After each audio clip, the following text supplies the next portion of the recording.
भी लेकर आता हूँ। हाय एवरीवन, मैं हूँ आप सभी का अपना प्रशांत भैया। कैसी चल रही है तैयारी क्लास 11 के हाफ ईयरली एग्जाम की? मुझे पता है बहुत सारी प्रॉब्लम्स आ रही है, मुझे सब पता है यार। तुम्हारे कमेंट्स ना मैं देखता रहता हूँ और ना मैं उन प्रॉब्लम्स को ना लिख कर भी लेकर आया हूँ, क्योंकि ये प्रॉब्लम ना जब मैं क्लास 11th में था मैंने भी फेस करी थी। और ये प्रॉब्लम्स ना बहुत सिंपल है, हर एक बच्चा फेस करता है। जैसे कि कहाँ से स्टार्ट करें, अब तो वही समझ नहीं आ रहा है। पूरे साल भर जितना भी टाइम अभी तक निकला ना, जब से क्लास 11 स्टार्ट हुई है, तुमने कोशिश तो करी थी कि तुम पढ़ाई करोगे, पर पता नहीं कहाँ तुम डिस्ट्रैक्टेड हो गए। सब्जेक्ट थोड़ा सा टफ हो गया जिसकी वजह से तुम्हारी बैकलॉग क्रिएट हो गई और अब तुम्हें समझ नहीं आ रहा कि भैया कुछ दिनों में हाफ ईयरली एग्जाम है। अब तो ऐसा लग रहा है कि पास भी नहीं हो पाएंगे। अब तो ऐसा लग रहा है कि अच्छे मार्क्स तो छोड़ो, थोड़े बहुत मार्क्स आ जाए वो भी बहुत बड़ी बात है। लग रहा है ना? अब सवाल है कहाँ से स्टार्ट करें भैया पढ़ना, बताता हूँ आज मैं। उसके अलावा कैसे पढ़ना है, कोई तरीका है क्या? इतना सारा सिलेबस, इतनी कॉम्प्लिकेटेड चीजें। अगर यूट्यूब पे एक लेक्चर देखते हैं तो 5 से 6 घंटे का एक चैप्टर का लेक्चर है और इतने कम दिन बचे हैं, कैसे हो जाएंगे इतने सारे लेक्चर? कोई टेक्निक है, कोई तरीका है? बताता हूँ। बहुत सारा सिलेबस है, ऑब्वियस सी बात है, बहुत सारा सिलेबस बचा हुआ है। बार बार डिस्ट्रैक्टेड हो जाते हैं। अब पढ़ने बैठते हैं भैया तो पता नहीं क्या होता है, मन ही नहीं करता पढ़ाई करने का, है ना? फिजिक्स उठाते हैं, बोर हो जाते हैं, छोड़ देते हैं। फिर केमिस्ट्री उठाते हैं, फिर बोर हो जाते हैं, छोड़ देते हैं। थोड़ा इन्हें सोल्यूशन दूंगा। टाइम मैनेज नहीं हो पा रहा है, टाइम मैनेजमेंट का तो भैया पता ही नहीं चल रहा है, उसकी तो बात पूछो ही मत। ऐसा नहीं है मोटिवेटेड नहीं होते, होते मोटिवेटेड, पर थोड़े समय बाद डिमोटिवेटेड होकर पढ़ाई छोड़ देते हैं। एंड पढ़ा हुआ याद तो हमें रहता ही नहीं है, स्पेशली बायोलॉजी के अंदर, केमिस्ट्री के अंदर याद ही नहीं हो रहा है। क्या स्ट्रेटेजी है? देखो, अगर आप पीसीएम या फिर पीसीबी के स्टूडेंट हो तो मैं तुम्हें फिजिक्स, केमिस्ट्री, बायोलॉजी और मैथ्स में कुछ ऐसी स्ट्रेटेजीज दूंगा जिसकी मदद से आप हाफ ईयरली एग्जाम्स को बहुत अच्छी तरीके से स्कोर कर पाओगे। बट एक वादा है जो कि मुझे तुमसे लेना पड़ेगा, वो है मेहनत। मेहनत करनी पड़ेगी दोस्त, मेहनत नहीं करोगे नहीं हो पाएगा। मेहनत तो लगानी पड़ेगी, एफर्ट्स तो लगाने पड़ेंगे, ठीक है? तो एक एक करके स्टार्ट करते हैं। सबसे पहले अब करना क्या है भैया, इतना सारा पहाड़ बन गया है सर पे ना हमारे पास, क्या करें? तो पहला पॉइंट ही मैंने लिखा है, सेट अ प्रायोरिटी ऑर्डर। ये क्या है? ये देखो, इमेजिन करते हैं फिजिक्स है, ठीक है? फिजिक्स में तुम्हारी पहली पूरी किताब आ रही होगी मोस्ट प्रोबेबली। मान लेते हैं उस किताब के अंदर 11 चैप्टर, 12 चैप्टर, जितने भी चैप्टर है। तो आप जब उस पूरे चैप्टर्स को पढ़ने बैठोगे ना, तो आप खत्म कर ही नहीं पाओगे, क्योंकि आपने शुरू के 3-4 चैप्टर तो पढ़े थे, बट उसके आगे तो आपने पढ़ाई नहीं करी। मुझे पता है, तुम्हें पता है। पहली चीज रियलाइजेशन लाना पड़ेगा अंदर से कि सब कुछ नहीं कर सकते, तो इसलिए प्रायोरिटी बनाते हैं। फिजिक्स में मान लेते हैं 9 चैप्टर है, ठीक है? 9 चैप्टर। अब क्या करना बेटा, प्रायोरिटी बनाओ। P1, P2, P3।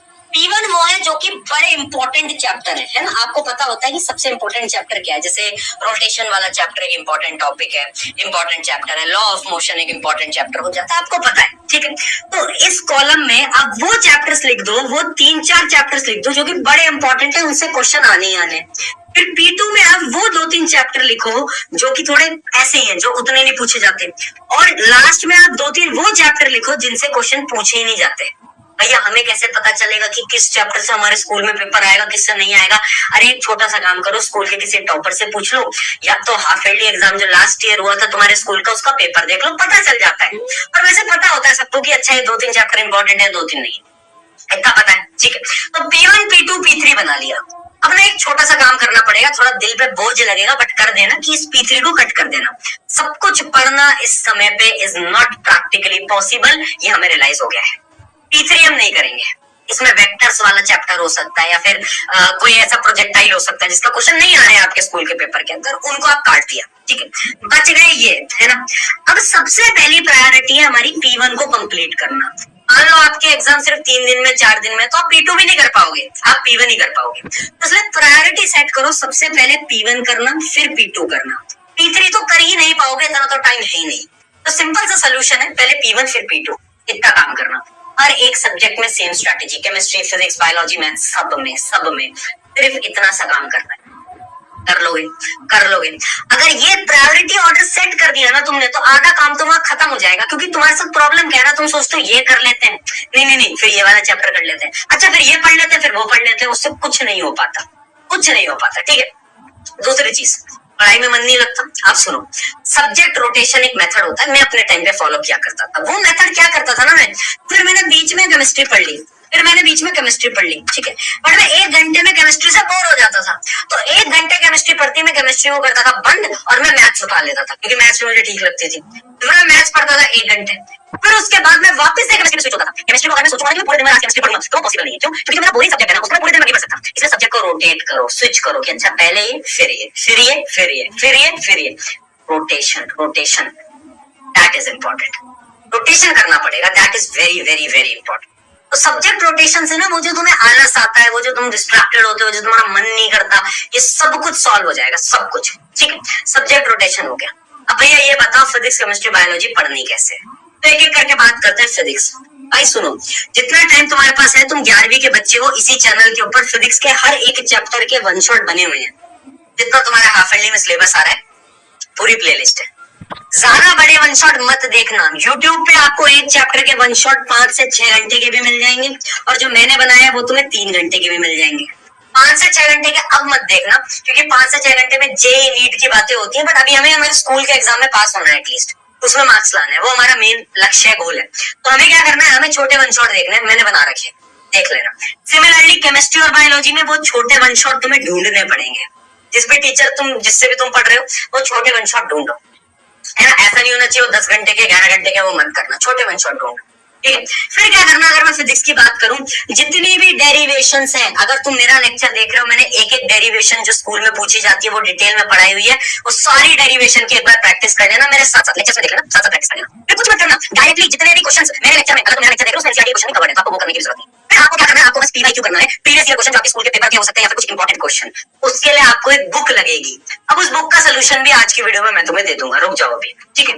केमिस्ट्री की बात करें, सेम तरीका है, लेकिन वन शॉट के बाद, क्योंकि टाइम कब है, तो अब एनसीईआरटी मत पढ़ने बैठना, नोट्स उठा लेना, नोट्स, शॉर्ट नोट्स, यूट्यूब पे शॉर्ट नोट्स मिल जाएंगे, गूगल पे सर्च करोगे केमिस्ट्री का चैप्टर नाम डाल के शॉर्ट नोट्स मिल जाएंगे। अरे यूट्यूब पे सब कुछ है, गूगल पे सब कुछ है, फायदा उठाना, ठीक है।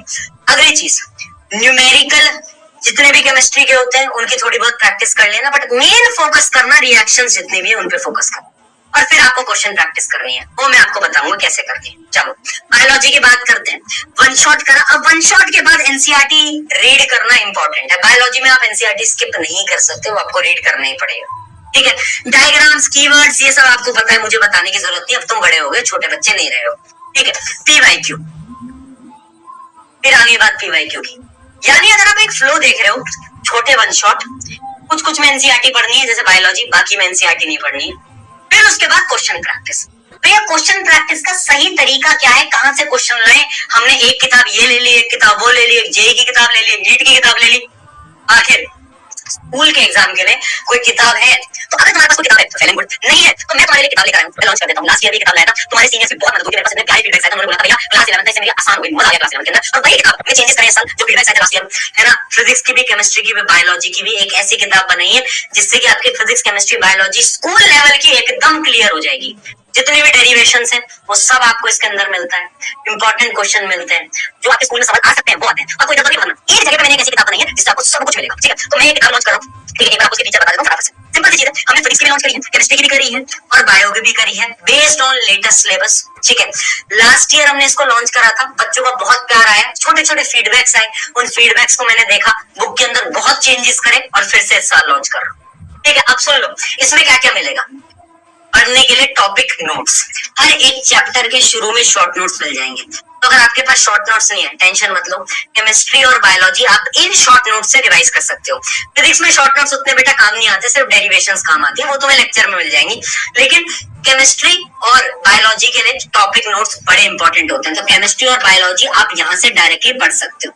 जितने भी एमसीक्यू बेस्ड क्वेश्चंस होते हैं जो कि आपके हाफ ईयरली एग्जाम के अंदर आते हैं, वो एमसीक्यू बेस्ड क्वेश्चन इसमें कवर्ड है। उसके साथ साथ केस बेस्ड क्वेश्चन मैं पर सजेस्ट करूंगा, वैसे तो इस बुक में मैंने डाले, लेकिन आप पहले केस बेस्ड क्वेश्चन पे मत भागना, है ना, इनको आप अवॉइड करना। पहले आप क्या करना, पहले आप सब्जेक्टिव क्वेश्चंस की तरफ जाना, वो इंपॉर्टेंट है ना। केस बेस्ड क्वेश्चन वैसे भी एक ही आता है पेपर के अंदर, एक या मैक्सिमम 2 क्वेश्चन पूछते हैं केस बेस्ड, ज्यादातर सब्जेक्टिव और ऑब्जेक्टिव क्वेश्चंस होते हैं, उन पे फोकस करना, वो है। जितने भी इंपॉर्टेंट न्यूमेरिकल है वो सब है। तो आपको रिसोर्सेज ढूंढने की जरूरत नहीं है कि भैया इधर से उठा लिया, अच्छा इस किताब को कर लें, उस किताब को कर लें। अगर क्लास 11th के अंदर half yearly exam, final exam, periodic test के अंदर अच्छे मार्क्स लाने हैं, कुछ नहीं करना, जो स्ट्रैटेजी बताई है वो फॉलो करो। इस बुक को ले लेना है ना, मैं लिंक दे दूंगा, अमेज़न के नीचे मैं लिंक दे दूंगा, उससे फटाफट से जाके ऑर्डर करा लेना। ये सब कुछ है, ये जो प्यारे प्यारे शॉर्ट नोट्स हैं, ये शॉर्ट नोट्स आपको उसके अंदर मिलेंगे। जितने भी इंपॉर्टेंट क्वेश्चंस हैं वो मैंने डाल दिए, तो अब आपको ना सवाल इधर उधर नहीं देखना। मैं तो कहूंगा एनसीईआरटी के क्वेश्चन भी सॉल्व मत करना, सिर्फ आप इसके क्वेश्चन सॉल्व कर लेते हो, काम चल जाएगा। एक क्वेश्चन आपको, ज्यादा क्वेश्चन बाहर नहीं देखने को मिलेंगे, है ना, बाहर से नहीं देखने को मिलेंगे। मोस्टली क्वेश्चन आपको किताब वाले ही आपके पेपर के अंदर देखने को मिलेंगे। तो अगर आप प्रैक्टिस कर लेते हो वेल एंड गुड है, ठीक है। अगर मैं बायोलॉजी की बात करूं तो बहुत अच्छे हमने डायग्राम बेस्ड आंसर डाले ताकि आपकी प्रैक्टिस हो जाए, है ना। आंसर, सोल्यूशन सब कुछ बहुत क्लैरिटी के साथ डाले कि एक बच्चा अच्छे से प्रैक्टिस कर पाए।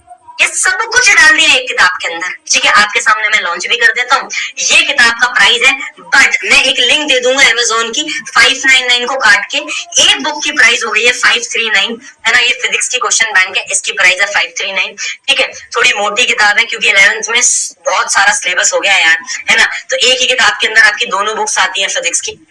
इस बुक के अंदर जितनी भी important theory, important question, MCQ question, सब कुछ एक किताब के अंदर, एक किताब के अंदर। और ये अमेज़न पे है तो आप जल्दी से ऑर्डर करा सकते हो। फिजिक्स की भी करी, केमिस्ट्री की भी करी, बायो की भी, तीनों लॉन्च करी हमने, है ना। ताकि एक साइंस का बच्चा जो मुझसे भरोसा करके, मुझसे पढ़ के 11वीं में आया है ना, वो अब इन किताबों का फायदा उठा पाए। और वो याद रखे कि प्रशांत भैया ना 11th में भी उसके साथ खड़े हैं, ठीक है। तो लिंक डिस्क्रिप्शन में ले सकते हो। अब सुन लो मेरी बात, किताब तभी लेना जब उसको सॉल्व करने की हिम्मत रखते हो, ठीक है। एक सिंपल सा रूल मैं बता रहा हूँ, लेक्चर देखा, क्वेश्चंस के लिए किताब के सवाल लगाए, बस।